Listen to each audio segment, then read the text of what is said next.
It's time once again to slip into your camo, grab your bow, and join us out in the field for another episode of the Up North Journal, presented by PSE Archery.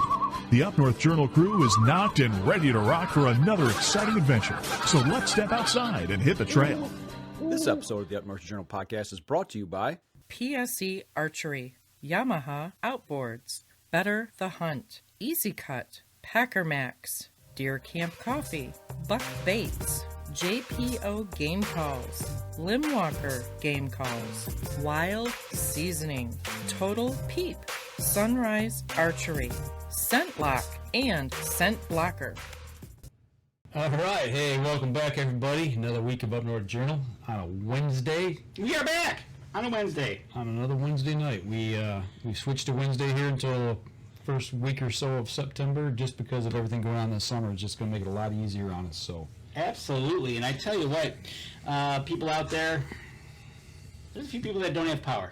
right, and we hope to keep power on here throughout the night. So if we just suddenly drop off the air, that would be why. We've had a lot of storms in the area, and it's knocked a lot of people out. But we've got it here in the cabin. But Danny's cabin is My cabin's dark. So, Mr. Mark Coleman, how you doing, sir? you ready to kick this thing off? I am ready. All right. Here we go. Stand by. 3, 2, and 1. Welcome back to another episode of the Up North Journal podcast, everybody. Host Mike Adams sitting in the cabin with the lights on tonight, thank goodness, with all the storms, with Dan DeFaw, who has no power at home. That's right. A little windy coming through this afternoon, and the power went out. A little. Yeah, a little. We had 62 or 3 mile an hour gusts come through this area, down by Selfridge Air Force Base, 72 or 78 mile an hour winds. Yeah, they were howling, and I tell you what, those trees were bending, and a few bent a little too far. I've got a couple of those A-10s lifted off the ground down there without even going on the runway. Easy takeoff. Right? So, Flying to the wind. But we are here on a Wednesday night, and we are ready for another exciting show. That's right. Well, I tell you what, let's get into the people who support us, because our guest is sitting anxiously awaiting. Excellent. You know what, folks? It's going to be about that time. We always talk about buck baits. If you want 20% off your order, go over to UNJ. Go over to buckbaits.com, use the promo code UNJ20, get 20% off your order. Get over there, check out what he's got going on with the scents and other hunting items that he has. We'll be hanging with him at Woods and Water. And we will be with him at Woods and Water. So as soon as we find out what booth they have, we will pass that on. And Henry's will be there too. Cool. Yeah. Looking forward to that. Some snacks. Exactly. So, hey guys and girls. Speaking of snacks, we need to plant some for deer. You definitely got to plant some. Nothing like the time to get your fall plots in. Fall food plots. There you I go. did that last week. Did you say fool fod plots? I know, right? Get over to Lincoln Road over at Packer Max, and you can get 20% off the Packer Max if you use the promo code UNJ25. It's that time of year to get those fall plots in. There you go. JPO Game Calls, the Omni System, maybe a grunt tube, maybe a squirrel call, maybe, because September 1st is coming, a goose call. There you go. Check over at jpogamecalls.com. UNJ10, you get 10% off your order over there. What are you going to do if you shoot a goose? You're going to get out the old Wild Seasoning at wildseasoning.com. You're going to go check out all the line of seasonings that he has, and they are, not going to lie, you got to try them. Try them on everything, from vegetables and different meats that you have. Promo code UNJ2021 gets you 10% off your order there. And last but not least, Mike is drinking some cold brew tonight. We drink it here in the cabin. That's right. Deer Camp Coffee. DeerCampCoffee.com gets 10% off your order. UNJ10. And don't forget to look for our label. Oh, that's right. You want to show that? Yeah, let's show our label to the folks that they can realize we've got our own Up North Journal brews, light, medium, and dark. So, if you want to check out what we like, go get a bag. There you go. Hey, well, why don't we check out what's going on up there in lovely, not Tequama now, Newberry, up in that area. You got that up there? I do. Right here, where it is 72 degrees, and let's see what's happening here as it loads up. Oh, there we go. There you go. You know what? Ciders. Cedars has deer camp coffee as well up there. 72 degrees up in Newberry, looking really nice compared to what we saw come through down here today. This afternoon. Big shout out to FM 123 who carries our show up there for us in lovely Upper Peninsula of Michigan. Absolutely. And big shout out to Mark Coleman. Tom Gensel, welcome to the show. One Nancy Jackson wants to know why you'd want to call a squirrel. Because if you have no friends, you want a squirrel to come over, you give him a call. There you go. Then you shoot him in the face. And then you put him in a pot. And you eat him. And then you eat them. There you go. And it's really good. That's why we call squirrels then. Speaking of shooting, I know a guy that likes to take people out and put them on a good time to go shooting. Yeah, isn't it a buddy of ours that's over on the west side of the state? In a little bitty town. Would that be Hickory Corners, Michigan? That would be. Mr. Wilkins, what is going on, my man? How you doing tonight? Good, how are you guys? Oh, I'm just sitting here beating up on Danny, and he's beating up on me tonight. Having a little bit of fun, you know how it goes. I see you got power over there. We do. That's a good thing. We did get some of the storms, I believe, that you guys got also, but a few trees down, but we kept our power. That's a good deal. That is awesome. I tell you what, wanted to have you on, talk about, obviously this past year and a half has been a little bit tough on everybody, but things are kind of opening back up. Mm-hmm. People are starting to travel, and kind of wanted to check in with you how Droptine Outdoors is doing with all this resurgence of getting people out to get a good hunt on. Well, obviously last year we were more or less shut down.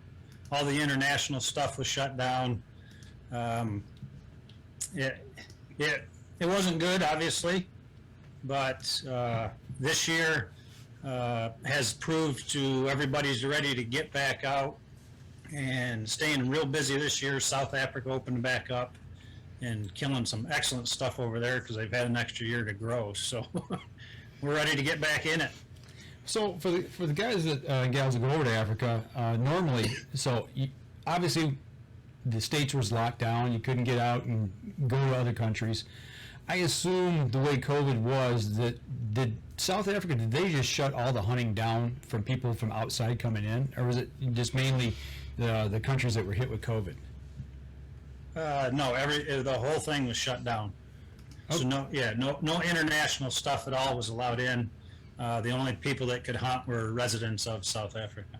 Okay, so the animals they kind of got a year off to get bigger and get a little more meat on the bones, so to speak. So, Right. With that being said, that is a big part of how they survive throughout the year, right? Is having international travelers come into, whether they're hunting or going on a good sightseeing trip. They really rely on that, don't they? Oh yeah, that's a big money maker for not only the outfitters but obviously their hired help. The airlines, the restaurants, you name it. I mean, hunting industry in South Africa is huge. So they did take a big hit. Most of the outfitters over there do have side things going. A lot of them are farmers. Like the main guy that I work with, he does cattle on the side and some other stuff. So he was able to supplement a little bit of his income through his cattle business and local hunters coming in for meat hunts. So he was able to stay afloat and keep right on moving. Also, the people that help out, the outfitters and that, they really, now if I remember right talking to you before, some of the meat goes back to their villages, right?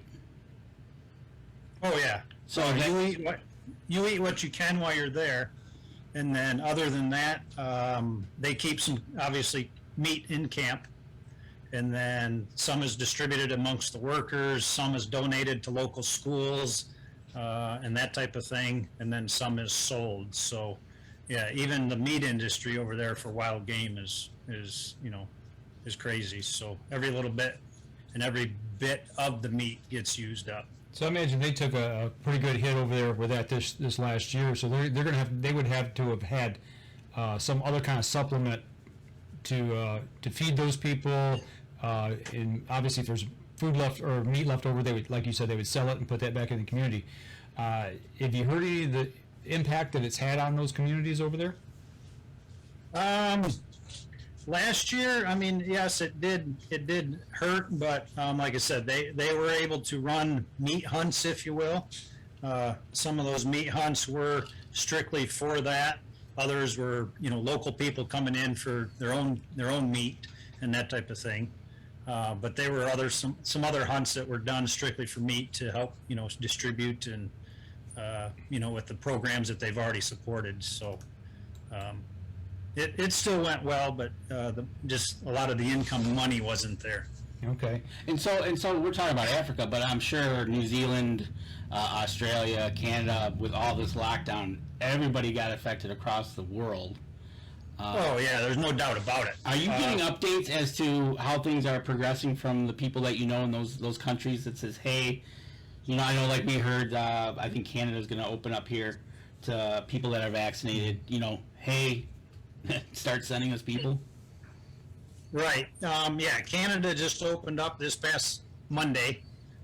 So hopefully that is good for the outfitters up there. New Zealand is still shut down. We got no idea when they're going to open. Hopefully the sooner the better, because I got guys lined up waiting in the wings ready to go. So we're hoping New Zealand, changes their mind and gets their doors back open for international travel. But yeah, there's no doubt. Canada's got outfitters from the west coast to the east coast and everywhere in between. Fishing, especially Ontario right above us, is huge. And, all last year and most of this year, no camps, no fishermen. And a lot of the outfitters that I deal with, from, everything from British Columbia over to Newfoundland, they're struggling. A lot of them are up and moving. I do know a couple that have closed their doors. So it's glad to see that Canada's opened back up. Just waiting on New Zealand and a couple other countries now. For the guys that had already paid for a trip and booked with you, and obviously their hunts were canceled, travel plans were canceled because of COVID, so they're on the books still, I assume, waiting to go. So what are you booking now? Are you booking stuff for this coming season, or are you booking a year out, a year and a half out? How is that going for you right now? It all depends. Obviously, the ones that couldn't go last year, we're looking at rebooking for this year. So we were busy last year, looking at it. We already had people booked for 2022. I'm talking South Africa right now. Mm-hmm. So we had to fill people that couldn't make it last year into a couple of the open slots that we had this year. And then now, again, we're doing that for 2022 also. But we're making it work. It's going good. As far as the other outfitters, everybody was in the same boat, so they understand that nobody just, said, "Hey, I'm not coming." Mm-hmm. I'm not coming because I can't come. Right. And they understood, and we just, we'll do it, and we'll just postpone it a year, and you'll go back just like it was before, and no price increases or anything like that. We've held pricing. Because of a lot of people, you quote them a price for 1 year and it's not their fault they couldn't go. So right.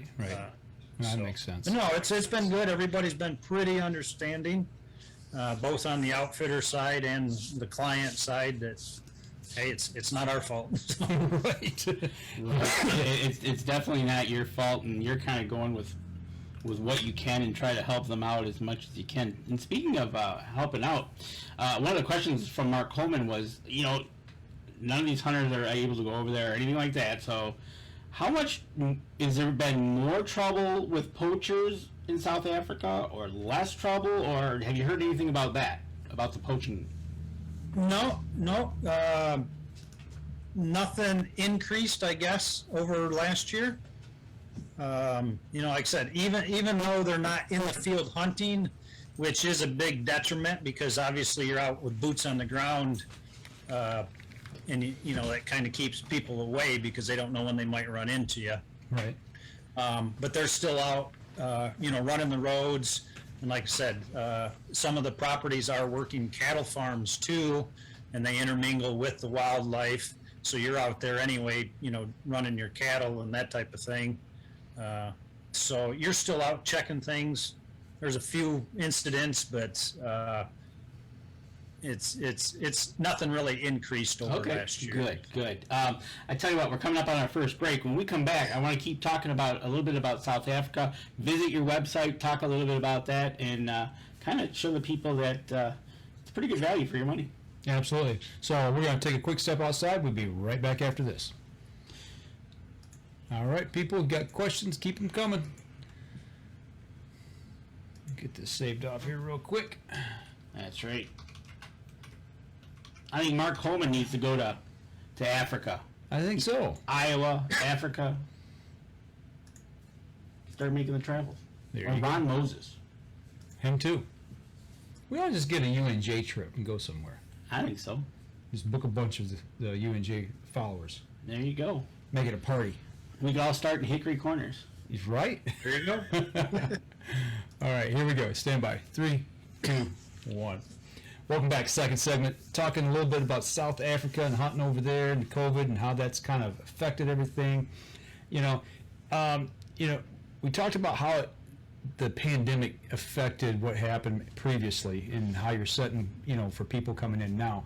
As far as somebody going over there, have you heard anything yet about when they travel? I know when you go abroad, you have to have a whole series of inoculations and shots and vaccines. And I don't want to make this political. People do not chime in on this in the chat room. But do you have to be vaccinated for COVID to travel abroad now? To go over there and hunt? Not at this time. The only thing like South Africa is doing is you have to have a negative COVID test within 72 hours of arriving there. So that's all you need.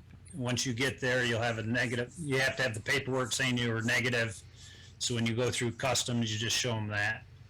So that's the only thing that they're requiring right now. Other than Canada, they're requiring the actual vaccinations, which, we could beat that horse, but so no, right? So like right now, so right now, South Africa is just a negative COVID test within 72 hours of your arrival. Okay. So for anybody that's planning on going to Canada, are they open yet or not? I have. Yeah, they opened up this week. This week, okay. Monday, if you have a negative test, you can go. No, you gotta have the vaccine to go to Canada. Oh, vaccine, yeah. Okay. Yeah. For people that are listening on the podcast or watching the live Facebook, if you go over to huntdroptineoutdoors.com, you can go check out Dave's website, and he's got a bunch of links you can click on for hunts in Africa, Australia, Canada, New Zealand, Europe. Mark Coleman, you can go over there, look for your Red Stag hunt. You just go right there. How long have you been doing this? Yeah. I think this is my 20th year. Okay, so I want to step into that because we met years ago. Yeah. So let's say 20. We'll say 20 years. How did you get into it? What was what got you into doing this? It was kind of by, I don't want to say accident, but I grew up in an outdoors family, and my dad and grandpa, they were just whitetail guys. Every year we did the traditional head up north to the cabin and property and deer hunt. And it's like, all right, there's more hunting than this. So I started going out west, Canada, that type of stuff. And when I got back from my trips, people would be like, hey, how did it go? I'd really love to do that, blah, blah, blah. And so I'd kind of, at that time, just helped them along. And, I said, hey, this outfitter was really good. I recommend him. This guy wasn't worth a hoot. Don't bother with him, type thing. And so that just started snowballing and helping people so much. I'm like, I'm doing a lot of work here. I need to get something from it.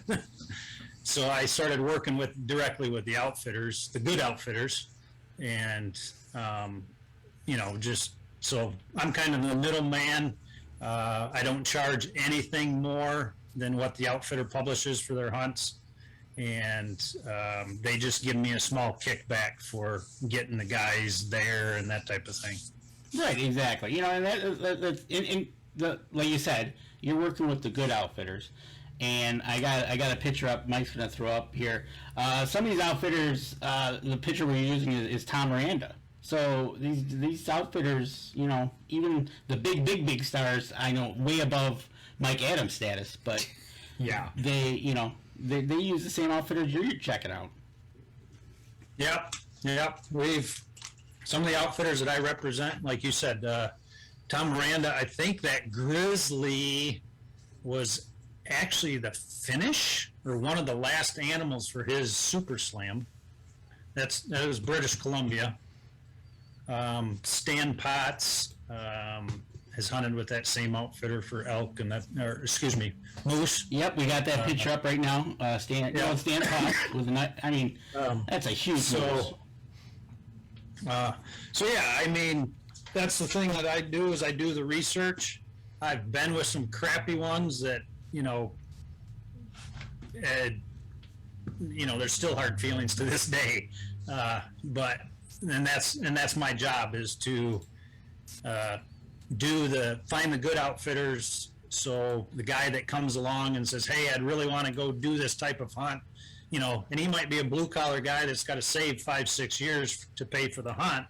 We want to make it good for him and the greatest success as possible. So not, somebody doesn't want to dump $6,000-$7,000 and then, get screwed once you get out there. So you're actually going out, you're hunting with these outfitters and vetting them yourself before you use them to recommend them to somebody else and sell a hunt to somebody. Oh, yes. Okay. Yes. He trusts him so much, he even takes his family. Well, I would say those are the good ones. That's true. Yeah, that's true. Yeah, matter of fact, this September, my daughter and I are heading out to Wyoming to work with one of my outfitters there. We're going to spend a couple of days with him and then try to kill some pronghorn. So nice. In being September, you're looking at weather that is possibly going to be from one end of the spectrum to the other? Yes. That's the one thing with Wyoming. They've had snow as early as like September 10th, and I mean like over a foot of snow. Or it's 75 degrees. So yeah, it's unpredictable really. So that's like hunting in Michigan. You get a pack for every season that's going to happen in one day. There you go. Right? So yeah, I just wanted to get the backstory of how you actually got into this. So basically, you just got into it for the passion of hunting, and then it just took it into one step further, and you made it into a business that's now gone for 20 years. Yeah. Yep. It's got its moments. It's got its trying times. But no, it's been fun. You meet a lot of great people. At the shows, wherever the case may be, in camps, wherever. There's a lot of good people out there, and it's enjoyable. So, what would you say is the average percentage of repeat customers that you have? Oh, for like my South Africa stuff, I probably get 85%. Okay. The same guys keep coming back and back because we run a good camp there. A lot of outfitters there, they run numbers, and you may not be the only group in camp. We've seen camps that host 20, 30 people at a time. Okay. We don't do that. We host your group and your group only, whether it's 2 people or we can, in our main camp, we can host up to 12 people at once. And usually if it's 12 people, it's a big family group. But we don't intermix camps there, just because we want it to be your special time. And whether it's 2 or 12, it's your camp, it's your time. You've got all our attention. So.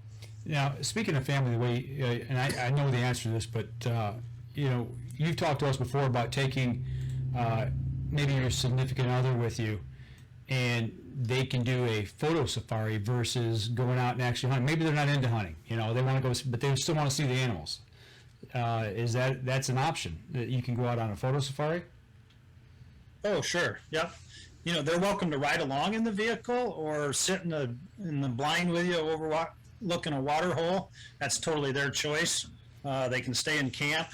If they just want to go out and do some photos, what we usually do is the guys will go hunting, and we'll go take the ladies to a water hole and sit in a blind, a hide there, and then they can just sit there as long as they want. As the animals come into the water, then they can get their photos and that type of stuff.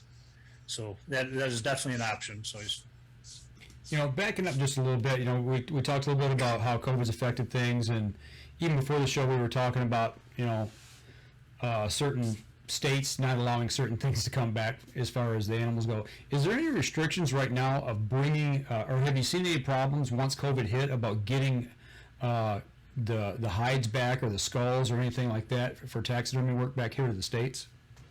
No. So COVID's not affected that at all. They're still shipping and treating and shipping all of the parts of the animals to get them back over here to the States. Yeah, that hasn't been an issue whatsoever. Okay. Well, that's a good thing, because I know other departments have run into months delays because they can't get it through customs or whatever they're trying to get back. Right in the garbage bucket. Right. There's no shortage of workers over there in that department when they're taking your money, I bet. Right. So, Yes. that's awesome. You can make it a family trip. And like you said, you cater to that. You're not doing numbers, so you're catering to the group that's in. And it makes for a more memorable time, and the way that works. Now, the gentleman you run with, I forget his name. You mean my main outfitter in Africa? Yeah. Hendrick? There you go. How's he doing? Good. He's obviously he wanted to hunt all last year, but obviously we couldn't do that. But he stayed plenty busy. He's doing good. Like I said, this year with the year off, they're killing some big stuff this year. He's been sending me pictures. He mainly sends me pictures when my clients are there. So he'll WhatsApp me pictures every now and then and say, hey, look at this. And they're killing some good animals this year because they've had that extra year to year and a half of growing. And this year would have been the year to go. But, it's all good no matter what when you're there. So When is like you would recommend the best time to go? Let me ask you that. anytime. I like that answer. All right. I like that. So you'll never hear them say, well, you're a week early. Yeah. No, it's not like, Ontario bear hunting where you could get, blown out of the water by a massive wild blueberry crop and they're not coming into baits or something. But over there, we start hunting in April and go through mid to end October. So it is a long season. Their seasons are different than ours. Like they're opposite. So right now it's their winter time. So June, July, August are their strong winter months, like our, December, January, February type thing. Okay. So that is a good time because you've got, everything's dead and dry.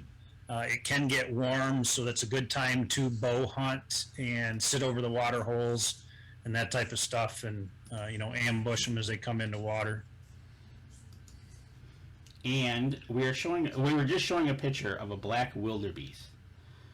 Now, Let's go back to that. There you go. that picture right there, that animal looks huge. Black wildebeest? Yeah. Actually, it's not. Really? Yeah. Okay. I think that picture was my tiny daughter behind it. So it might make it look bigger than what it is, but black wildebeest are actually kind of, I don't want to say kind of small, but you're probably only looking at 300 pounds maybe. Okay. Really? Maybe less. Yeah, maybe even less. Ah, totally. And what about a sable? What's the size of a sable? Sables are bigger. Sable will be not height-wise, but weight-wise about the size of an elk. Okay. Yeah, it looks like a pretty good sized body. I know, right? It's like, man, that thing was the antlers on that thing. Okay, now what about the Gemsbuck? Gemsbuck are good-sized animals. to compare them, you're probably a big Saskatchewan whitetail, maybe Okay. maybe a mule deer size. All target rich environment. Absolutely. They're all taken, and they all look good in the picture. There you go. Oh yeah, yeah. And And speaking of the pictures, that is one nice thing. If you see a lot of the African pictures, whether they're ours or somebody that knows what they're doing, you can see how great they are. Actually, there's no blood on the animal. Mm-hmm. They are set up and staged very nicely. The background behind them should be the blue sky, so you can see the horns and that type of thing. They are very particular. Once your animal's on the ground, let's make this a good looking memory and that type of thing. And that's the one thing I do like about it too, is they respect the animal. They treat it real good, and the pictures come back, and anybody here in the States can look at that picture, and not get grossed out or sickened or that type of thing, because its tongue is hanging out or there's blood all over the place, that type of thing. They're very tasteful pictures. Or get put into Facebook jail. Right. The picture of the Red Stag. We're gonna throw this one up again for Mr. Mark Coleman. This is on your bucket list, so you could be in this picture, pal. You just gotta check it out, man. Now, is that from New Zealand? Yes. Okay. So he's gonna have to wait. He can get on the list. There you go. And a question from Mark Coleman. How important is it to listen to your guide? You're asking me that question? Yeah, that's a question right to you. Yes, 100%. That's what they're there for. That's what they're paid for. If they say shoot, you shoot. If they go, oh my gosh, you shoot. You should have already shot. Yeah. Well, because there's a lot of times you'll be out and like South Africa. If your pH says, oh my, that's a big one. Don't ask, just shoot. Obviously, all the animals that he's seen in his career, tens of thousands. If he says, oh my gosh, that's a big one, you better be thinking real hard about taking it, because if he thinks it's a monster, it's a monster.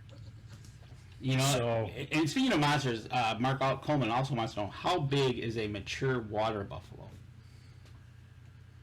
Cape buffalo? I would assume so. That's one of the big five. Yeah. Cape buffalo is what it is in Africa. Water buffalo is Australia. How big would one of those little guys be? So Cape buffalo, a big mature bull will push right around 1,800 to 2,000 pounds on the hoof. That's big. That's a big animal. That's a car. It's a lot of mean testosterone. The only thing they want to do is pound you into a wet spot in the dirt. So. All right, excellent. You go first, Mike. Yeah, right. And Todd wants to know, when you're over there, you're hunting, and you've got a pack, what would be the most important thing that you pack for the hunt to take with you over there? Well, always binoculars, even though, we're judging the animals and picking them out and telling you which ones. It's always good to have binoculars in the field. I don't care where you're at, here, there, any place, good pair of binoculars. Other than that, over there, just a good pair of broken in hiking boots, because you're gonna put the miles on, especially if you're gun hunting, because we do a lot of spot and stalk, obviously bow hunting, and you sit around at a water hole. But yeah, binoculars, good pair of boots, and the ability to shoot straight. So there you go. So it's one of those things that I like the binocular idea, because I know you'll be there, or the guy will be there saying, hey, shoot this one. But to get into what they're looking at, to get a feel for to be part of the hunt, instead of just going, okay, which one do I shoot? Get the binoculars out and Well, speaking of binoculars and optics, I mean, let's take a second here before we go to break and speak about this. That part intrigues me because, you know, if you're sitting on a water hole, generally speaking, what are you shooting? 20 to 40 yards ish with a bow, I assume. Most of our water holes are set up for as close as about 12 to 13 yards on the close side of the water hole. Okay. And your furthest, if they come into the water, you're maybe 25-ish. Okay. So you really don't need a big pair of binoculars. A big pair. Or you don't need binoculars to see that far. You ought to be able to shoot that far and judge what you're shooting. But if you're doing a spot and stalk, you know, what would you typically take? Would you take 8 power, 10 power, 12, 15? What would you suggest on something like that? I carry 10s no matter where whether it's here for Michigan whitetails or out west or whatever. I carry 10s everywhere. So Okay. everybody's different. I used to use 8s, and then as I got older, I graduated to 10s. And Okay. Well, I hopefully I don't have to go to, you know, carrying a spotting scope. Right. Well, and I got to assume too. I mean, the higher the power. If you're on glass all day, you're going to get eye fatigue. But over there, I got to imagine that your pH is actually doing most of the glassing for you at that point. Yes. Okay. Yes. Yeah, that's his job. Is, you know, especially off in the distance. You know, you usually have the pH and even sometimes an apprentice pH with you. You know, and they're both glassing, looking over the animals. You know, and obviously they know what they're looking for trophy quality and that. You know, you're welcome to look along, but as soon as he says, you know, that one there by that particular bush, you got to be ready, set to go. So, Gotcha. you don't want to, you know, tell him, nah, I don't think I want that one. I want the other one. You know? So I'll go with the shut up and shoot method. Listen to your guide. Right? The last question before we go to break. In your opinion, what is the most dangerous or aggressive wild game that you can hunt? Anywhere or what? Africa? Well, he put in there. He was like Cape Buffalo ? Or since you kind of know about around the world, I'm gonna throw it open to you. What would be the most aggressive or dangerous? I think the most aggressive or dangerous is probably your significant other when you tell her how much you've spent on said hunt. Hey, Mike, be quiet. You can spend $5 on it, they don't want you to go. No, I guess South Africa. Yeah, I mean, obviously, any of them can hurt you, especially in a wounded situation. If you get in too close, but yeah, I mean, Cape Buffalo is always, you know, one that you got to keep an eye out for.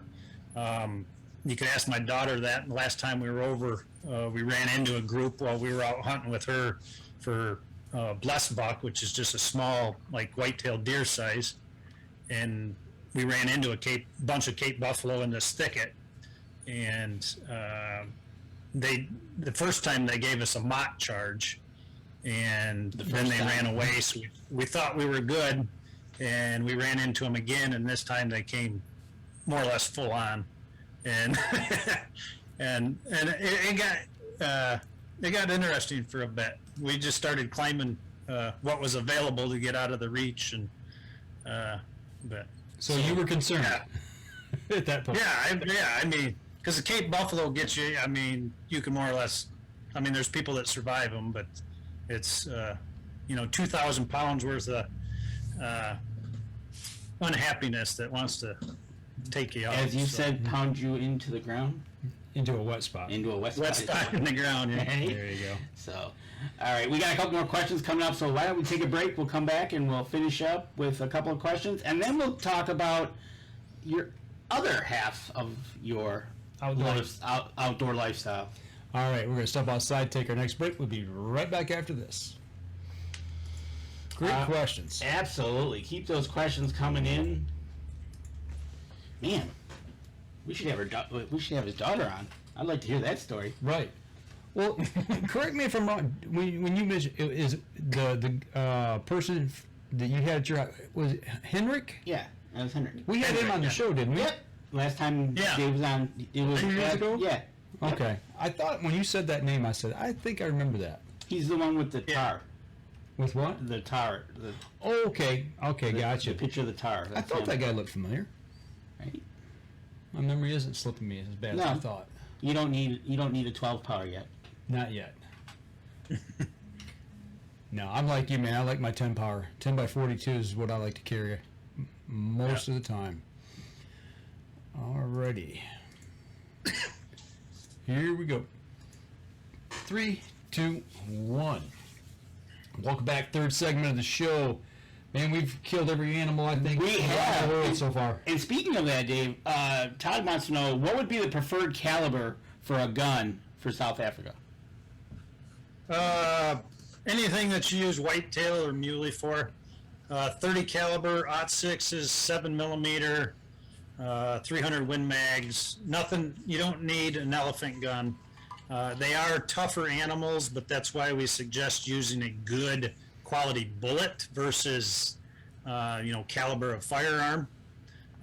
We like the Barnes triple shocks and a good quality bullet that's going to stay together upon impact. But you don't have to get a special weapon. If you got a like I said, if you got a .6, 7 mil, 300 Win Mag. Even we're getting guys now, obviously, that are bringing 6.5s and that type of thing. So, so nothing fancy, just a good quality bullet. There you go. Get a good bullet, you'll be able to take anything Put them down. that they say shoot. Right? In practice. You said you had a couple questions? Yeah, that was the last one. I used one up in the previous. Yeah, okay. But anybody, folks, get over to huntdroptineoutdoors.com. Check out his website.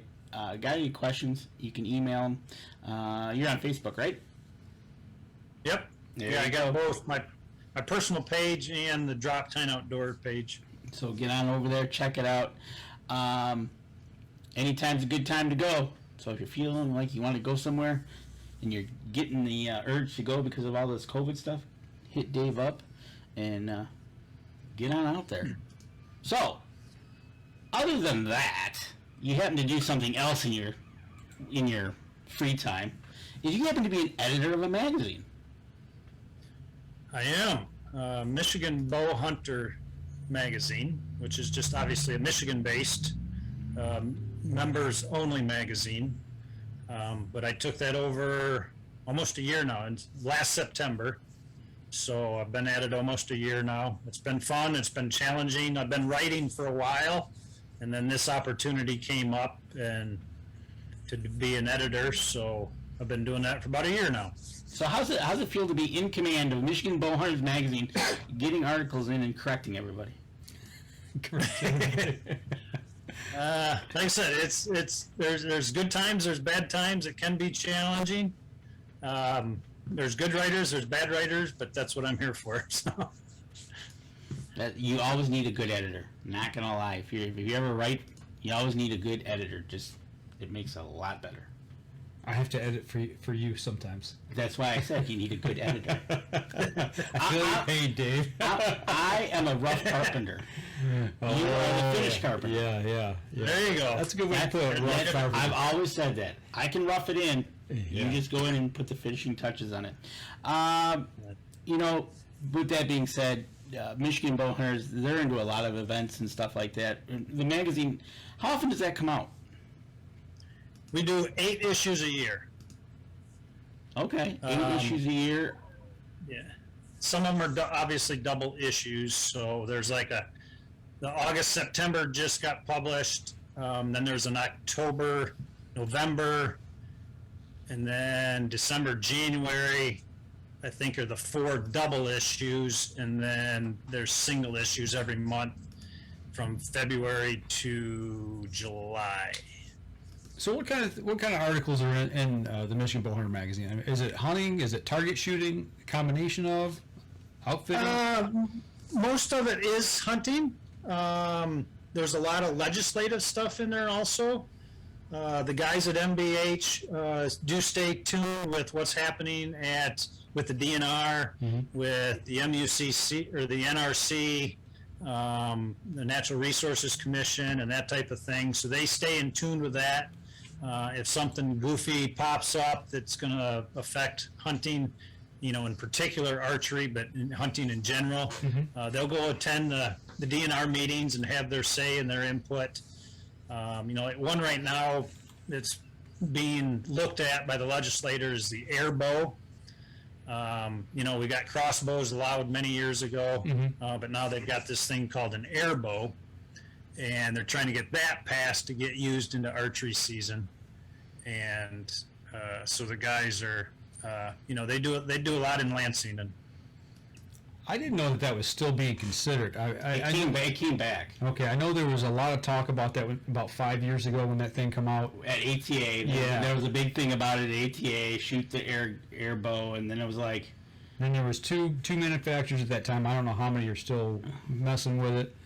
But yeah, I'm surprised that never really took off. And I guess because it's legislation that said no, we're not going to use it. So. Yeah, no, it's still going on. And that's one of the things there, everybody's got a different thing on it, whether it's good or it's bad. So, then that's the thing that the guys at Michigan Bow Hunters do is they keep an eye on that.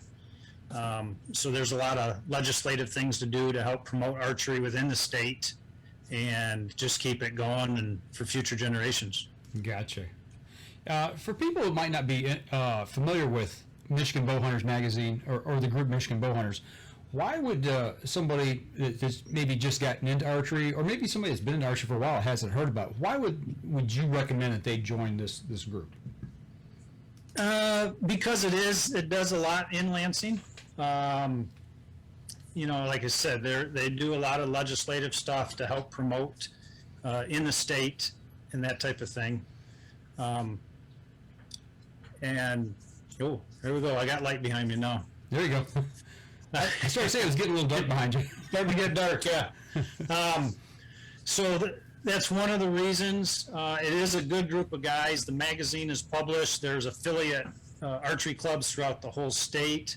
All their shoots are listed. So if you and buddies are looking for a 3D shoot, a regular league to join, that type of stuff, you just find the club in your area, and it'll list all the dates that there's open shooting.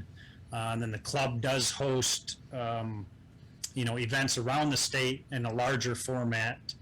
So it's a lot of good camaraderie, shooting, fun, weekend campings at some of the bigger events. And it's a good group of guys. I'm just starting to get to know a bunch of them myself, obviously because of my position. But they, I kind of equate it to like the NRA. The NRA's out there fighting for our gun rights on the national level. Michigan Bow Hunters is here on the local level fighting for our archery and the bow hunting rights within the state, and they're having fun at the same time. So. Gotcha. And you go to the website, obviously, MichiganBowHunters.com. Go over to the events tab, look at that. They got 3D archery challenges, the Fred Bear and Rendezvous, the Triple Crowns, the statewide carp shoot. They've got district events, and then they have a banquets. So there's a lot of things you can go over, check out at the website. You can hit the tab where you can join as well, and you can join Michigan Bow Hunters Association. So there you go. And we now know the editor. Well, we knew the last editor too. Yeah, that's right. So they just switch roles. They just switch roles. Yeah. Pass the hat along. Right. So being the editor, what's the hardest part that you have to deal with people submitting articles and things and putting this magazine together? Is it critiquing other people's work, or is it something that we wouldn't even think about? Space. Having enough space, or having too little space to fill? Too little space. Okay. We've actually talked about. I actually brought it up, so it put more work on myself.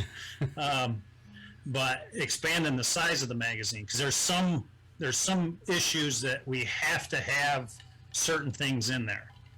But with all the government reports, stories, upcoming flyers for events and that type of stuff, we sometimes run out of room. So that's where it comes in. It's like, all right, we need to do something here because we're running out of room to, in this current issue. So, but no, the people are good, and like I said, I'm not picking on any one story or anything, but some people are gifted at words and that type of stuff and writing, and others need some help. But that's what I'm here for, and to edit, to tweak, to downsize, because I might, they might write a fairly lengthy story, but I've got to fit it all in one given area. So I just go through and look and see what can be left out that's kind of might be irrelevant to the story. So no, like I said, it's been fun, but it's an informative magazine for the bow hunter in Michigan, and fun at the same time. There you go. And question: is membership open to Michigan only residents, or can it be non-residents? Yeah, non-residents. We've got members in other states, so anybody can join. You can get just an online version of the magazine, or you can get the printed hard copy in the mail. You'd pick that out, online when you join, however you want to do it. I'm old-fashioned. I like printed hard copies of everything. Magazines, books, you name it. That's the way I am. So I still get magazines and books and that type of thing. Yeah, I do too. I don't blame you, man. I'm reading something. I want to hold it, look at it. It's like the feel touch, flip the page. Crease the page, fold over the ear so you know where you're at. I mean, it's, I don't know. There's great things about the digital age, but there's also things that you lose with technology. It's kind of hard to go back to that page that you've creased over, highlight it, and go, okay, I'll come back to this and read it again. And as opposed to scrolling on your phone to find that spot again. Yeah, because everything, when you're flipping 90 miles an hour page by page on your phone, you can't see where you're at. Right. So there you go, Mark Coleman. You can join up, even if you live in Indiana. So I expect after tonight we'll have hopefully a few more members. And especially a few out-of-staters as well. There you go. That'd be awesome. A few out-of-staters and a few podcast hosts and, stuff like that. There you go. Great. See, that's why talking about editing, that's what I like about podcasting, because this is a free-flow forum. We don't have to fill pages. We're open-ended in time. We just roll with it. We do, and that's easy editing. The editing job that he does on this is very minute, unless you drop an F-bomb. Yeah, I mean, you stayed around, watched last week. I had the whole show put together before I left. In 15, 20 minutes, it was ready to go. So. Yeah, so in here it's one of those things. We got a guy like this. We could voice over him if we wanted to. I wouldn't want to do that. Maybe you. Of course. As Tammy says, Mike needs editing for his faux pas. No, we just delete. That's just hitting the delete button. So, but no, it's glad to hear you're doing that. It sounds like you're having a good time doing that as well.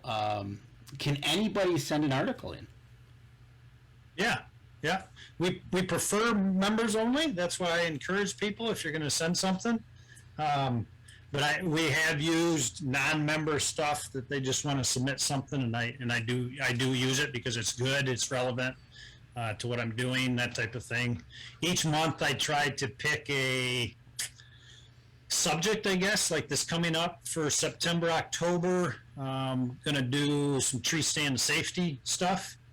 So I've got some stats, some diagrams, and actually just something from the DNR that just came across the other day that I'm going to use because it'll be that issue that's coming out right before season. And, just reiterate to the guys that do hunt elevated to wear a harness, be safe, and come home to your family at the end of the night. So I think more people are getting aware of that. I hope that we see more about that. It's just the older I get, the less likely I am to climb. I'm not going to climb without anything. I can tell you that right now. But the less likely I am to take those risks of doing something crazy like that. Back in the day, back before there was all these regulations, people put up tree stands that nail a couple 2x4s up and up you go like a squirrel. But not anymore. It's just you fall hard once. It might be the last fall you take. Well, exactly. There's a guy that actually lives right down the street from me here that he's been in a wheelchair now for, oh boy, probably pushing 20 years now that I think about it. But he always did that and never wore a stand, and went up one morning, and as the sun rose and he got warm and toasty, he's, just dozed off, and that's all it took. And he's been in a wheelchair since. So, you hear those stories, and you always think, it's not going to happen to me. It's not going to happen to me. But you get complacent, and that's when it happens.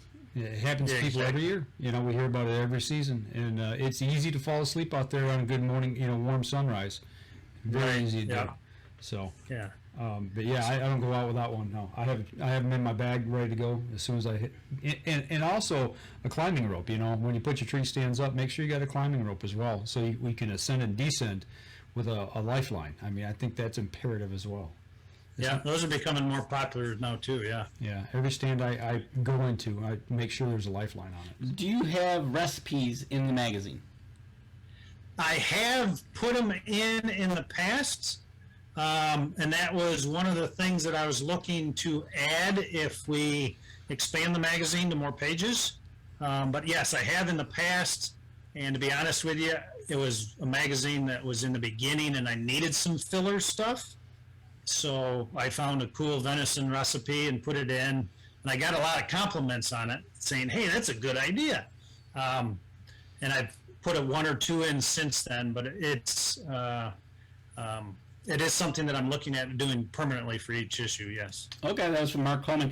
And that leads us into our last break, because when we come back, I got a couple of questions for you, and one of them will be about a recipe, matter of fact. Good lead-in, Mark. Way to go. 150 venison chili recipes. Right?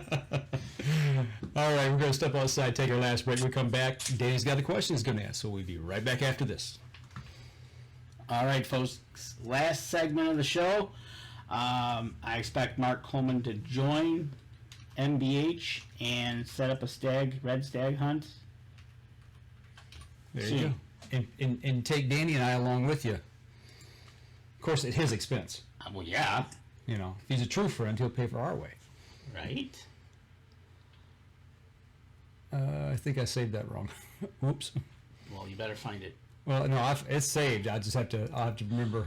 Melissa, we're checking into it. We don't know yet for sure, 100% yet. Actually, when I saw that, I think I'm going to try to take one day off. That's the short answer to that question. So. That's a pretty busy week for me. Is it? Yes. Well, I'll just have to go in your place. Well, no, if it's the one day, I think that's probably the one day I could go. Okay. All right. Here we go. 3, 2, 1. Last segment of the show. We've talked about Africa. We've talked about New Zealand. We've talked about all around the world. We even talked about editing Michigan Bowhunters magazine. Now, a guy such as yourself and the stature that you have as an editor and a person that has traveled around the world, recipes. What would be a recipe, and it can be from anywhere, that you would say, people, if you get the chance, you gotta try it? I don't know if it's necessarily a recipe as it is just a food in itself, meat, I guess. Because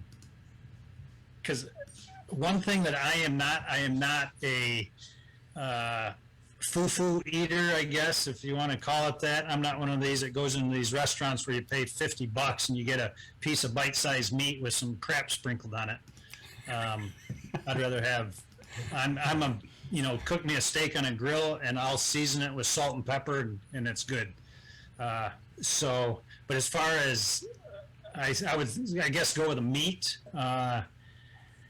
Actually, bear meat is real good if it's done right. And the biggest thing with bear is a lot of problem guys think is tastes not so good because what happens with bear is when guys kill them, they don't skin them right away. And between all the fat and the hair and stuff on the bear, it warms up real quick and it starts spoiling the meat. So that's why most bear tastes like Okay, so that's why people have a bad. It was actually the care of the game before it got to the table. Right. That created so if bear meat is good, like I said, but as soon as you get that on the ground, you want to get that hide off and cooling the meat. Okay. A lot of guys like to drive them around and show them off or whatever the case may be.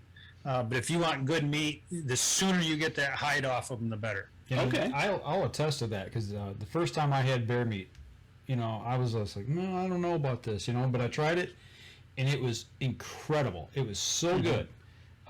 Yeah, I agree with you, and that's that. When I shot my bear, that was the first thing we did is pack that thing full of ice, start getting that thing cooled off, get it to the taxidermist, and get that thing skinned immediately.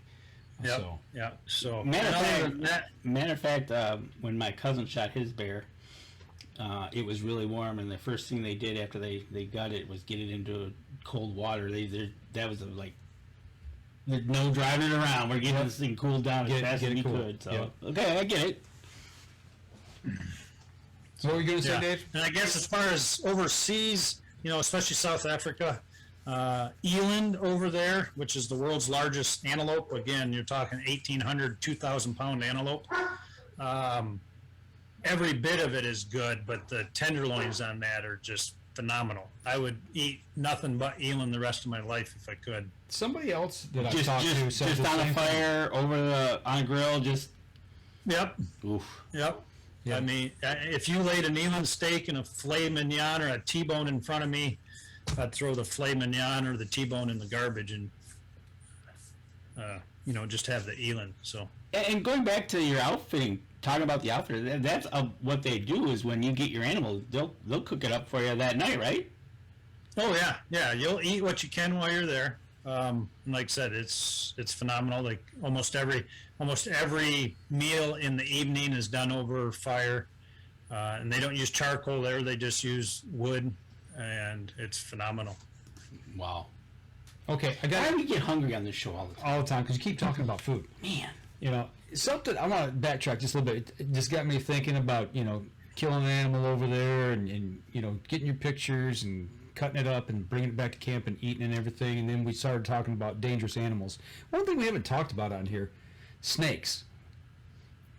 Are snakes over there? I mean, in that part of the world, are there the big deadly snakes that we all think about? Do you got to watch out for those over there? Yes and no. Yes, they are there. No, your chances of seeing them are very rare because, like I said, most of our hunting is done in their winter time. Oh, okay. So they will be hibernating. There is the off chance that they do come out and sun themselves every now and then. But for the most part, they know you're coming. They can feel the vibrations in the ground. They hear you. They see you, whatever the case may be, and they're going to hightail it out of there before you even know they were there. Okay. The only time that, like any animal, is if it attacks you or strikes you is, if it feels threatened and wants to save itself. Okay. But like I said, most of the time they're going to be in hibernation, or they feel the vibrations, they know you're coming, and they skedaddle long before. Don't have to worry about them curling up next to you in bed trying to warm themselves. No. Okay, good. Mark Coleman says he just bought 2 Reveal X tact cams, so Mark is broke right now. Tammy says hot dead animals on a plate is simple eating. There you go. And Mark Coleman asks, how important is staying hydrated when hunting overseas? Yeah, just like anywhere else. Obviously, dehydration affects your body, not only, mainly it attacks your muscles. So, I mean, depending on where you're going, you're doing a lot of hiking, especially in mountain terrain. New Zealand, very mountainous. Hydration is key, no matter where you're hunting, I guess. And, wherever we're at, especially in South Africa, there's always a cooler of water and beverages in the truck. So if you go out all day, you're hiking for a couple hours and you take a break, you come back and you can grab a couple bottles of water and stuff. And, so we keep you hydrated and moving Good. Along those lines, you just mentioned New Zealand, got me thinking mountainous terrain, or the one picture you showed there, Hendrik, with the tar. That's obviously mountain terrain. Altitude sickness. That's something that if you're a flatlander like us, that you need to really think about and prepare for. I mean, get out and get physically fit, get your energy level built up, try to get those lungs built up before you go on a big trip where there are mountains. Yeah, I mean, everybody's a little bit different. Obviously, some people it doesn't affect, other people it affects more. So I think it's just dependent on your own abilities, physical fitness, and just because you're a skinny guy may not mean that you can climb a mountain better than a heavier set guy. Mm-hmm. But that is an issue. We haven't run into any clients really getting sick, whether it's New Zealand or Wyoming or whatever. But that is something to keep in mind. Yes. And it's really based upon if you've ever had any past experience with that issue or anything like that. So that's kind of a personal thing that you got to kind of weigh out yourself and see what your thoughts are. I had it the second day in Colorado. Oh, there you go. Yep. It put me down for a day. I missed a day of hunting because of it. But when we got out there, you talking about, it doesn't matter your shape, size, or age. There was the guy that we were hunting on his property and took us out and showed us around. He was in his early to mid 70s, bigger guy, and he could walk faster than I could run. I mean, the guy, the air, to me, that was the biggest thing that shocked me, was just the thinness of the air and how severe it was. And then we have a comment from the one and only Jerry Lambert. Mm-hmm. There was Jerry, I recognize that name. I know, right? He's been on the show before. He's kind of edited a magazine. There were signs of black mambas being out there when he went, but that was on an October hunt. Well, you keep them. There you go. You keep not with you. I remember that. I took Jerry to South Africa, and that was an October hunt. It was very warm because that's starting into their summertime. And I remember that. I remember that was one of the hottest hunts I'd ever been on. So obviously coming into their summertime, there can be coming out of hibernation and that type of stuff. But again, they know you're coming. They can very sensitive to vibrations and that type of stuff, whether it's through the air or on the ground, and they try to hightail it out because they don't want any confrontation more than you do. They don't want to be around you as much as you don't want to be around them, right? Right. There you go. So I tell you what, we're coming up on over an hour of the show, and Dave, it's been a pleasure having you on talking about the traveling that's hopefully getting somewhat back to kind of what we call normal, and talking about your editing. And so just remember, folks, if you get out there, get over to Droptine Outdoors Adventures. Check out his website. If you feel like you want to get out of here and go to Africa, Australia, even here in the United States, Canada, give Dave a call. Hunt.droptineoutdoors.com and hit him up and see where your next adventure can lead you.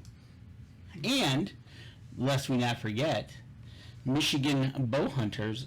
If you feel like you want to get out there, help them, join them, get over there to MichiganBowhunters.com. There you go. Hit the down where it says join. You can be from anywhere in the world and join Michigan Bow Hunters. There you go.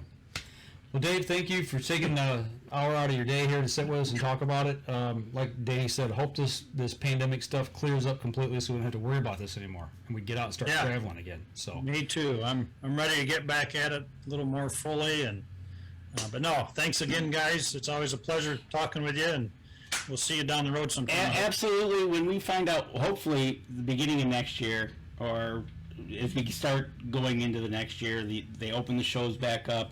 We'll find out what shows you're going to be at. We'll give everybody a shout out to where you're going to be, come visit you, and give you a talk up.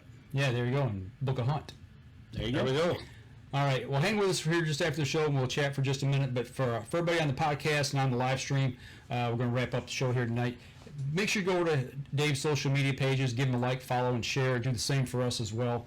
If you follow us on the podcast on iTunes, give us a review. That helps us, and it also in turn helps the people who support us. So that's going to do it for us this week. Next week, we're working on it. Still working on it. Yep. Don't know yet. Next Wednesday, though. Next Wednesday. Still sticking with Wednesday here for a couple more weeks. So y'all take care, and we'll see y'all again next week.